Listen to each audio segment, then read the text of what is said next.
Topic 10, before 1900. These last three talks and disc number 4 is on history. History of the Golden Rule. This talk is based on the Golden Rule chronology in my book, which is also on the web. And here I'll go up to 1900, except I won't include anything about the debate over slavery, which will form the next talk. And then the final talk will cover events after 1900. My Golden Rule chronology is a list of Golden Rule events listed by date. So you have a year, event, year, event, year, event. I won't follow exactly that pattern here, although the ideas are taken from the chronology. I'll add some commentary and simplify or omit many of the events. Keep in mind also that the early dates and attributions are very uncertain. The first written statements of the Golden Rule that have a solid historical basis occurred about the same time, about 500 BC, in 4 different parts of the world: India, China, Persia, and Greece. Which happened first? Really hard to say because of uncertainty in dating the events. We really don't know where the first written form of the Golden Rule occurred.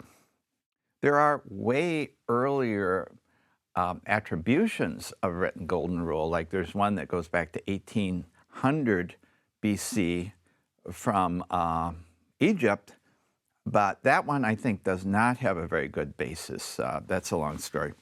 Anyway, let's start with India, where 3 different religions endorse the Golden Rule. Buddha teaches compassion and shunning unhealthy desires. His Golden Rule says, "There is nothing dearer to man than himself. Therefore, as it is the same thing that is dear to you and others, hurt not others with what pains yourself." Jainism, another religion of nonviolence and compassion, teaches a monk should treat all beings as he himself would be treated. Hinduism teaches one who regards all creatures as his own self and behaves toward them as toward his own self attains happiness. One should never do to another what one regards as hurtful to one's own self. This is the rule of righteousness. In happiness and misery, one should judge effects as if they came to one's own self. There are a lot of other formulations of the Golden Rule in Hinduism, which has a very rich stuff about this. Next, let's take China, where also 3 different religions support the Golden Rule. First, Confucius, and there's some debate whether you should look at him as a religious figure or more of a philosophical figure. But in any case, he summed up his teaching as, don't do to others what you don't want them to do to you. I really admire Confucius and the Analects, his book. I would like it to be universal reading for everyone, maybe high school, maybe beginning college. Wonderful.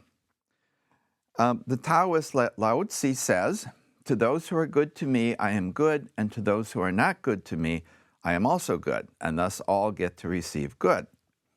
A later work says the Golden Rule more directly and traditionally: regard your neighbor's gain as your gain, and your neighbor's loss as your loss. Mo Tzu teaches the Golden Rule: universal love is to regard another state as your own. A person of universal love will take care of his friend as he does of himself. So when he finds his friend hungry, he will feed him. And when he finds him cold, he will clothe him. Mencius, Confucius's follower, later says, try your best to treat others as you would wish to be treated yourself, and you will find that this is the shortest way to benevolence. And then from Persia, Zoroaster, whose dates are extraordinarily unclear, teaches the golden rule. That character is best that doesn't do to another what isn't good for itself, and don't do to others what isn't good for you. There's also, about 500 BC, a golden rule statement by the Persian king Xerxes. And then, going to ancient Greece, a little while later, there was a man by the name of Isocrates. Now, this was not Socrates with an S. This was Isocrates with an I.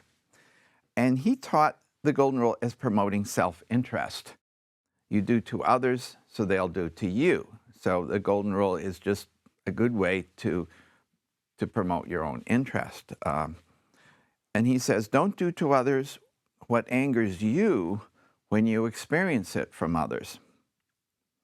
The golden rule then becomes common in Greek culture, and a lot of figures like Sextus the Pythagorean, Demosthenes, Xenophon, Cassiodeo, Diogenes Laertius, and others. The golden rule has less impact on the mainstream philosophers, Socrates, Plato, Aristotle. Aristotle is reported as saying that we should behave to our friends as we wish our friends to behave to us. But the source here isn't very reliable. Judaism.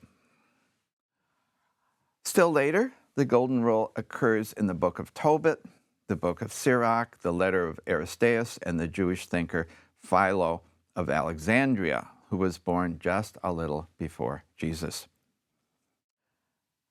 And the classic statement in Judaism of the golden rule was from the Rabbi Hillel, who was also born just a little before Jesus, and he was asked by a Gentile to explain the Torah, the Jewish law, while the Gentile stood on one foot.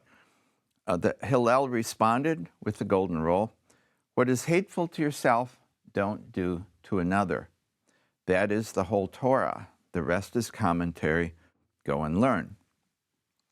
This story and statement occur in the Talmud, which gives it greater authority for a lot of Jews. Then Rome. The Stoic Roman thinker Seneca, who was born at about the same time as Jesus, teaches the golden rule. The golden rule fit well into Stoic ethics, which teaches a natural moral law accessible to everyone's reason that directs us to be just and considerate toward everyone. The Roman thinker Epictetus, about 90 AD, this was the first of these that is actually after Jesus, writes, what you shun enduring yourself, don't impose on others. You shun slavery, beware of enslaving others. This is one of the earliest condemnations of slavery, and it's on the basis of the golden rule. Epictetus had been a slave, and then he was freed. Finally, Christianity. No, Jesus did not invent the golden rule. We have all of these sources many places on the planet before Jesus. Jesus, born about 4 BC, proclaims love of God and neighbor and the golden rule to be the basis of how to live. Luke 6:31 gives the golden rule in the context of loving your enemies, later illustrated by the Good Samaritan. And Matthew 7:12 says, perhaps the most famous statement of the golden rule, at least in the West, says, treat others as you want to be treated, for this sums up the law and the prophets. Paul's letter to the Romans, beginning of chapter 2, expresses a negative golden rule. We condemn ourselves when we condemn another for doing what we do. A negative golden rule also occurs in the Western text of the Acts of the Apostles, kind of a variant reading, and in the apocryphal Gospel of Thomas. The Didache, about 80 AD, was a summary of early Christian teachings. And it begins, first, you shall love the God who made you. Second, you shall love your neighbor as yourself. And whatever you wouldn't have done to you, don't do to another. One of the Dead Sea Scrolls of about the same time says much the same thing. How these relate, I don't know. A lot of interesting questions here. In the 2nd century, the Golden Rule occurs in Aqaba and Eleazar, both Jewish rabbis. In Aristides, perhaps the first professional Christian philosopher. And in the Ethiopian version of the apocryphal book of Thecla, which attributes a version of the Golden Rule to St. Paul. What you will not that men should do to you, you should not do to another. And from now on, many Christians, seeing the Golden Rule's wide acceptance across different religions and cultures, see the Golden Rule as the core of the natural moral law that St. Paul saw as written on everyone's hearts. That's Romans 2, verse 14.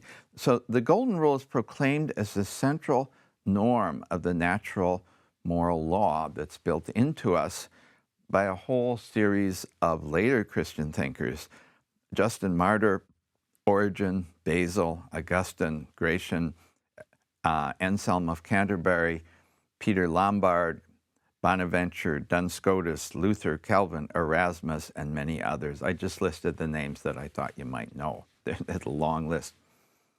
In the 3rd century, the pagan Roman emperor Alexander Severus adopts the Golden Rule as his motto.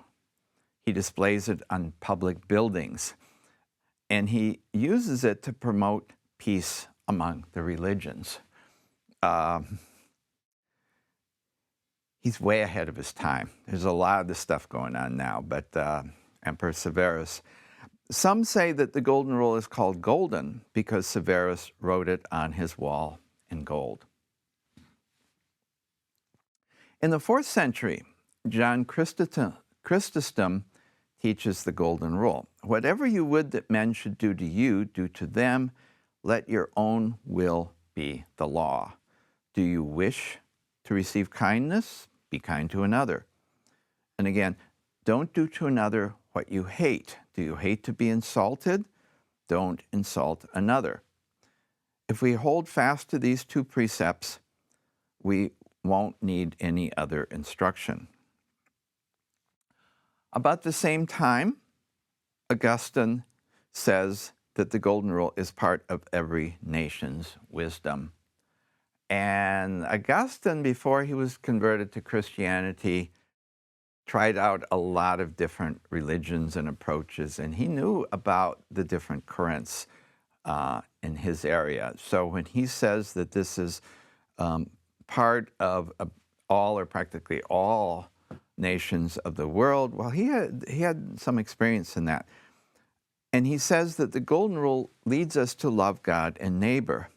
Since we want both to love us by the Golden Rule, we should love them. And Augustine also gives perhaps the first objection to the literal Golden Rule. As you know from the first 2 talks, we got to be careful with how we formulate and understand the Golden Rule, or else it leads to absurdities pretty easily. He was the first, as far as I know, to notice that problem. To me, it's astounding that the planet can go 1,000 years talking about the Golden Rule and not realize that you can't take it so literally. You have to kind of tweak the wording for it to work. Augustine gave this example. If we want bad things done to us, for example, we want other people to get us drunk, then by the Golden Rule, we'd have a duty to do these things to others. He, in effect, suggests that we take the Golden Rule to mean whatever good things you want done to yourself, do to others. In the book, I argue that my version is better, but that's kind of technical. Don't want to talk about that. In the 7th century, Muhammad receives the Quran. which instructs us to do good to all, and includes a golden rule-like saying. It says, "Woe to those who cheat. They demand a fair measure from others, but they do not give it themselves." Several hadiths attribute this golden rule to Muhammad. None of you is a true believer unless he wishes for his brother what he wishes for himself. A little later, Imam Ali, Muhammad's relative, says, "What you prefer for yourself, prefer for others. What you find objectionable for yourself, treat as such for others. Don't wrong anyone, just as you would not like to be wronged. Do good to others, just as you would like others to do good to you. That which you consider immoral for others, consider immoral for yourself." I got this quote from a seminarian, Muslim seminarian in Koch in Persia or Iran, who was interested in the Golden Rule, and I thanked him dearly for it. In the 9th century, Shintoism in Japan expresses the Golden Rule. Be charitable to all beings. Love is God's representative. Don't forget that the world is one great family. The heart of the person before you is a mirror. See there your own form. That's a very colorful version of the Golden Rule. You're going to hurt somebody, look in his face and see it as a mirror of yourself. Treat him as if that person is you, to be treated that way. The mirror idea. The Book of Kells, a gospel book lavishly illustrated by the Irish monks, illustrates the Golden Rule as a dog extending a paw of friendship to a rabbit. Dog lovers should love that. And King Arthur teaches the Golden Rule. What you will that others not do to you, don't do to others. From this one law, one can judge rightly. In the 11th century, the Confucian philosopher Zhang Zai writes, "If something is done to you and you don't want it, then for your part, don't do it to others." And the Muslim Al-Ghazali teaches the Golden Rule. Were all people only to renounce the things they dislike in others, they would not need anyone to discipline them. In the 12th century, the Catholic Gratian identifies natural law with the Golden Rule. And the Jewish Moses Maimonides, who was really the most important Jewish philosopher in the Middle Ages, accepts both the positive and negative Golden Rule and equates both with love your neighbor as yourself. In the 13th century, the Golden Rule occurs in the Inca leader Manco Capac in Peru, in the Tales of Zendabar in India, in St. Francis of Assisi, who was perhaps the first to use a same situation clause. If you remember from the first talk, that's very important in understanding the Golden Rule. Well, historically, he's the first one I found to use. We ought to treat others as we're willing to be treated in the same situation. Also, the Muslim philosopher Ibn Arabi and the Catholic philosopher Thomas Aquinas, a huge figure in Catholic philosophy, who sees the Golden Rule as explaining the command to love your neighbor as yourself. In the 15th century, the Hindu Song of Kabir tells us, God is ever with us if we consider all creatures as our own self. And the Sikh scriptures teach, conquer your egotism. As you regard yourself, regard others as well.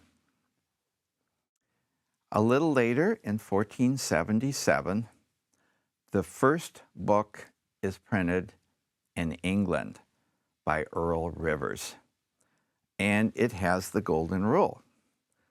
and I will give it as he phrased it, although the English is very old-fashioned. Usually I've modernized these a bit. He says, "Do to other as thou wouldst they should do to thee, and do to none other but as thou wouldst be done to."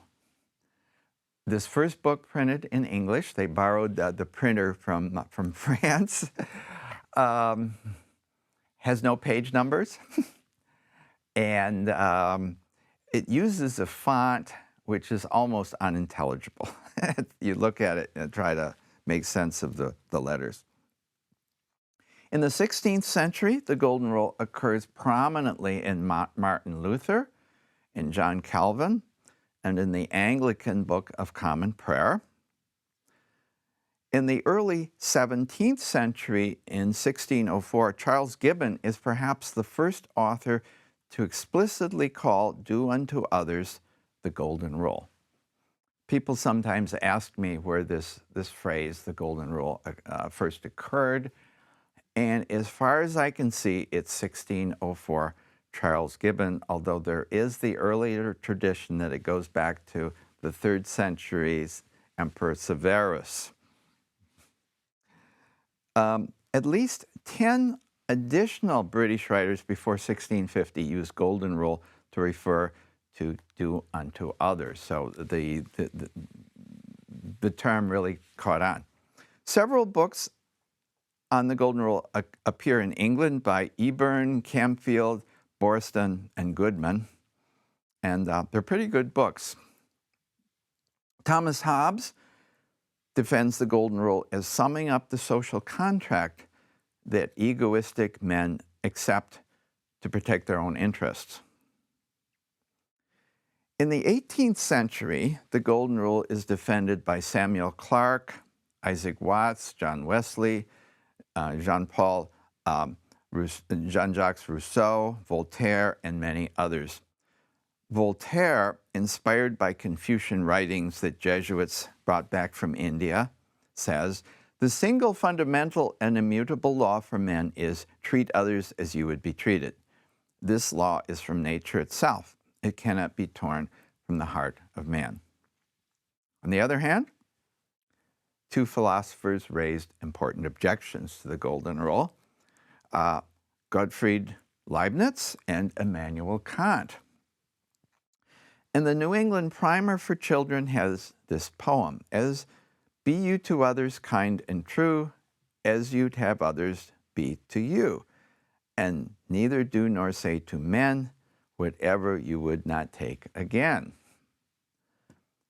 And the last century we're taking here, much happened in the 19th century.